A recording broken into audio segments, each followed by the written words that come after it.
জামাত ধর্ম নিয়ে রাজনীতি করে আর আওয়ামী লীগ রাজনীতি করছে মুক্তিযুদ্ধ নিয়ে, দুইটাই কিন্তু সেম অপরাধ, বরং ধর্ম নিয়ে রাজনীতি করা আরও বেশি অপরাধ। এই পর্যন্ত 4600 জনকে বহিষ্কার করা হয়েছে বিভিন্ন ঘটনায়।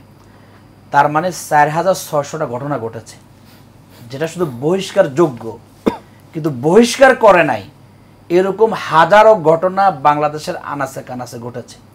আপনি বলতে পারেন বড় দল হিসেবে আমার দল বড়, আমার কর্মী বেশি, আমার কর্মীদের তালিকা নাই, নেতাকর্মী এমন সংখ্যক যে আমার নিয়ন্ত্রণ নাই, এটা বললে এই জায়গায় আর কোনো প্রশ্ন থাকে না। কিন্তু একটা দল হিসাবে রাষ্ট্রের শৃঙ্খলা বর্তমানে ফেসিবাদ উত্তরণের পরে একটি বড় দলের তার তৃণমূল পর্যায়ে নিয়ন্ত্রণ প্রতিষ্ঠাতা জরুরি কিনা, এটা একটা প্রশ্ন থেকে যায়।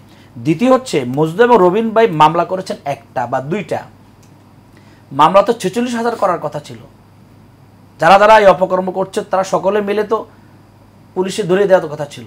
আমি তো সাধুবাদ জানাই, মাঝে মধ্যে খবরে দেখি যে যারা ফেসিবাদ ঘটনার সময় জুলাইয়ের অভ্যুত্থানে রাস্তায় পিস্তল নিয়ে গুলি করেছিল, এখন কাউকে দেখলে ছাত্রদল যুবদলের বাইরে ধরে পুলিশে দিয়ে দেয়, এরকম কিছু ঘটনা আমরা দেখি। তাহলে এই যে 46,000 যারা অপকর্ম করে বিএনপিকে ডুবাচ্ছে, বিএনপি বলছে যেটা তারা বিভিন্ন ধরনের ষড়যন্ত্রের শিকার, এই অপকর্মকারীদেরকে ধরে ধরে পুলিশে কেন দিচ্ছে না? চাঁদাবাজি শিল্পের পর্যায়ে নিয়ে গেছে, কবে শেষ হবে এবং কি করবে? কবরের স্থানে চাঁদাবাজি হচ্ছে, এই ব্যাপারে আপনার জবাব কি, সলিউশনের বক্তব্য দেবেন? সলিউশনটা হচ্ছে, আমি যে আমাদের জামাতের বাইরে বলি, জামাত যে চাঁদাবাজি করে না কথাটা একদমই সত্য নয়।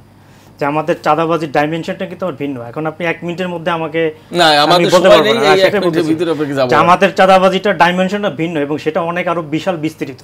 ওটা আগামী দিনে যদি সময় হয় সেটা অনেক তথ্যপত্র নিয়ে, এবং জামাতের নেতারা কোথায় কোথায় কত অপকর্ম করছে, তাদের আবার মিডিয়াতে ভালো প্রোপাগান্ডার প্রচুর ফেক আইডিয়া আছে, লাখ লাখ হাজার হাজার। তারা ধর্মের কথা বলে কিন্তু ধর্মের বিরুদ্ধে রাজনীতি করে।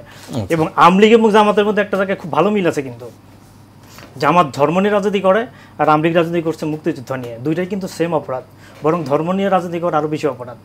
সুতরাং একদম বিএনপির গায়ে শুধু বিএনপি চাঁদাবাজি করে বা বিএনপি সব কিছু করে, অন্যান্য সবাই তুলসী পাতা দেওয়া, বিষয়টা কিন্তু তা না।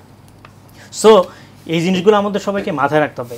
যে কারণে আমরা যেটা বলতে চাই সেটা হচ্ছে যে আমাদের বাংলাদেশের রাজনীতি যারা করেন, যদি কেউ বলে থাকে যে আমার গায়ে কোনো কাদা নেই, আমি একদম কাদাবিহীন, কেবল মায়ের শিশুর গর্ভ থেকে কেবল আসলাম, এটা দাবি করার কোনো সুযোগ নাই। তবে আমি আবারও বলি, আগামী দিনে আমাদের জনাব তারেক রহমান দেশে আসলে এখনও যে দলের মধ্যে যেটা হচ্ছে, আপনি জানেন আমাদের 60 লক্ষ নেতাকর্মী নামে মামলা ছিল, আমাদের লক্ষ লক্ষ নেতাকর্মী, এখানে সবাই তো আর ফেরেশতা না, সবাই কিন্তু পিয়ে হলে এখানে দুষ্ট লোক থাকবে। তবে আগামী দিনে বিএনপিতে এ ধরনের চাঁদাবাজ, দুর্নীতি পরায়ণ এবং খারাপ মানুষের স্থান বিএনপিতে হবে না।